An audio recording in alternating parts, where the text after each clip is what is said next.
Kaunting kalaman sa kasulatan. Magandang araw po sa bawat isa. Kaunting kalaman sa kasulatan. Sa inyong nakikita ngayon ay ginaganap ng mga OHC o Operian Heritage Conservatory yung tinatawag nilang Feast of Trumphets. At makikita nyo na parang may isa, ayan, na tumatayong isang saserdote o yung priest, Pero kung titingnan nyo dyan sa inyong kaliwang bahagi, sa panahon ng lumang tipan, merong sinusuot sila na talagang kasuotang pang saserdote. Dito makikita natin na itong, ayan, na siyang namamahala kasi may pag-susuob sila ng baka ito ay kamangyan. Ayan. Yan ginagawa niya ay katungkulang pagka-saserdote o priest sa matandang tipan. Ayan. Pati parang siya yung tumatayong ayan, nangunguna. Ayan. At siya rin yung iihip nung tinatawag na sopar. Kaya po nililiwanag natin yung bagay na yan para makita nyo yung kamalian ng OHC. Una, siya ba ay lahi o kabilang ni Aaron na may katungkulang pagkasaserdote? Yun ang dapat ninyong maintindihan. Kasi magsisinungaling ka dyan sa bagay na yan kapag hindi pala ikaw sa lahi ni Aaron. Ayan. Medyo sintonado pa yung pag-ihip niya noong sopar na binabanggit na. Ayan.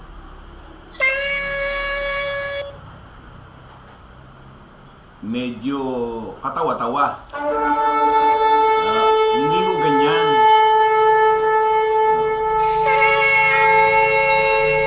Medyo sintonado Parang akala mo totoo yung ginawa nila. Pero yan lahat ay pawang kasinungalingan.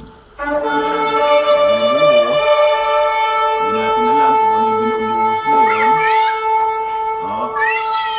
YAHWH, we gathered before you to fulfill your holy commandment. The Lahat feast po yan ay isang malaking kasinungalingan sapagkat hindi siya ang may katungkulang pagkasaserdote at tayo po ay magbabasa sa kasulatan para malaman ng bawat isa na talagang yung OHC ay isang kulto. Yan pong ginawa ng Operian Heritage Conservatory ay laban sa kalooban ni YAHAWAH. Bakit? Dito po sa 1640 ng bilang upang maging pinakaalaala sa mga anak ni Israel upang ang sinumang tao na hindi sa mga anak ni Aaron ay huwag lumapit na magsunog ng kamangyan sa harap ng Panginoon upang huwag magaya kay Kore at sa kanyang mga kasama, gaya ng sinalita ng Panginoon sa kanya sa pamamagitan ni Moises. Nakita po ba niyo?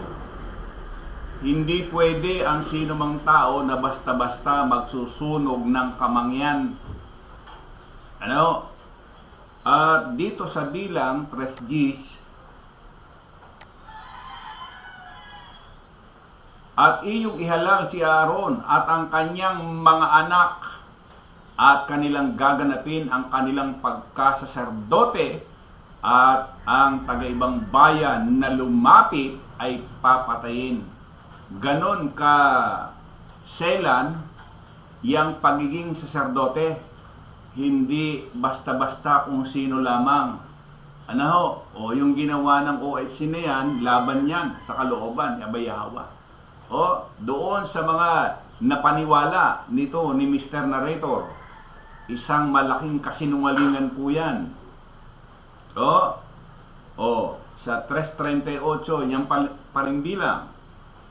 At yaong lahat nahantong sa harap ng tabernakulo sa dakong silanganan, sa harap ng tabernakulo ng kapisanan sa dakong sinisikatan ng araw, ay si Moises at si Aaron at ang kanyang mga anak na mamamahala sa katungkulan sa santuaryo upang ganapin ang pamamahala ng mga anak ni Israel, at ang taga-ibang bayan na lumapit ay papatayin.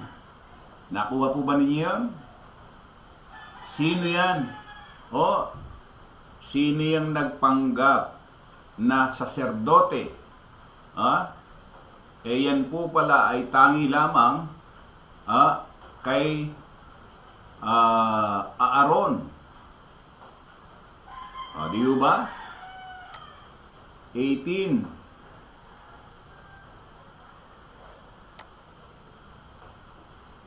Ito.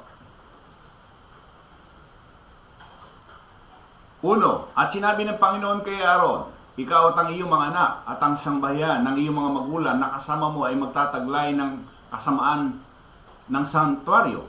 At ikaw at ang iyong mga anak na kasama mo ay magtataglay ng kasamaan ng iyong pagkasaserdote. At ang iyong mga kapatid naman sa lipi ni Levi, ang lipi ng iyong ama ay palalapitin mo sa iyo upang siya lumakip sa iyo at mangangasiwa sa iyo. Ngunit ikaw at ang iyong mga anak na kasama mo ay lalagay sa harap ng tabernakulo ng patotoo, at kanilang iingatan ng iyong katungkulan at ang katungkulan ng ng buong tolda. Huwag lamang silang lalapit sa mga kasangkapang ng santuaryo ni sa dambana upang huwag silang mamatay ni maging kayo. At siya lalakip sa iyo at mag-iingat ng katungkulan sa tabernakulo ng kapisanan sa buong paglilingkod sa tolda, at sino mang taga-ibang lupa ay huwag lalapit sa inyo.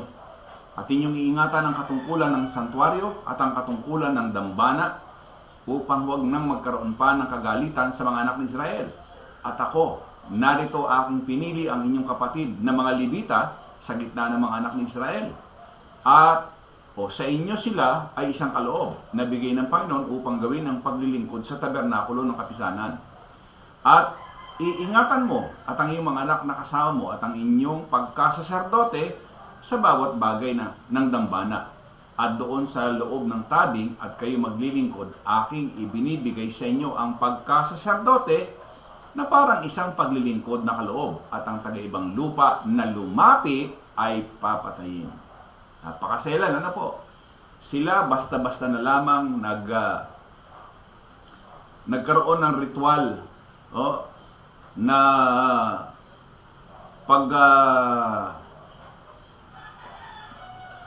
pagsusuob ng kamangyan na dilit iba lamang ang makagagawa niyan ay walang iba kundi iyong mga anak sina Aaron at ang kanyang mga anak. Hindi yan nararapat sa taga-ibang bayan.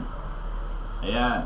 So isang malaking kasinungalingan yung ginawa ng OHC noong September 17, 2020. Ayan. Para makita nyo yung pagkakaiba ng OHC at saka nitong nakasulat sa kasulatan. Kaunting kalaman sa kasulatan. Marami pong salamat sa inyong lahat.